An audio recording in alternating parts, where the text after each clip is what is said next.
cette histoire aux États-Unis après les tornades meurtrières de ce week-end. Une photo de famille qui a été retrouvée dans l'Indiana. Ça veut dire qu'elle a parcouru plusieurs centaines de kilomètres. Oui, et tout commence par ce tweet, un tweet posté par Katie Poston. Samedi matin, cette Américaine, elle vit dans l'Indiana. En s'installant dans sa voiture, elle tombe sur cette photo coincée sur son pare-brise.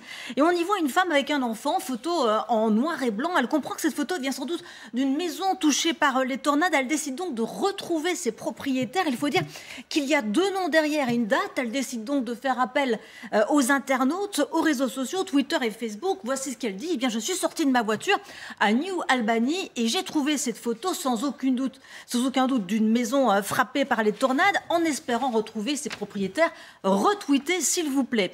Alors, juste pour vous donner une petite idée de la géographie, nous sommes dans l'Indiana.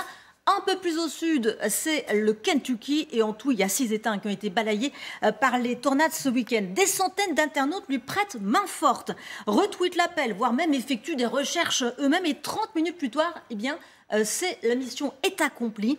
Katie Poston apprend que la photo vient de Dawson Springs. C'est une ville de 2500 habitants, donc dans le Kentucky, et qu'elle est entrée en contact avec la famille Swatzel afin de lui restituer en personne cette photo. Et d'ailleurs, c'est Cole Swatzel qui lui répond sur Facebook. Voici ce qu'il dit. « Waouh, pensez qu'elle a voyagé si loin. Il s'agit des grands-parents de mon père, une famille qui est saine et sauve. » Et qui va pouvoir récupérer sa photo. Oui, j'allais dire, c'est une photo assez vintage, mais Dawson Springs, dont vous nous parlez, ça fait partie des villes complètement détruites, ou en tout cas dévastées par la tornade. Et oui, c'est l'État du Kentucky qui paie le plus lourd tribut. La photo, aussi incroyable que cela paraisse, a donc parcouru plus de 200 km à vol d'oiseau entre les 2 villes. Une histoire dont se sont emparés directement les médias. On voit sur Twitter, sur Facebook, que Katie Poston, évidemment, a été contactée par des journalistes du monde entier pour raconter ce récit. La jeune femme de 30 ans, eh bien, elle explique avoir été touchée car soudainement cet événement qui lui paraissait lointain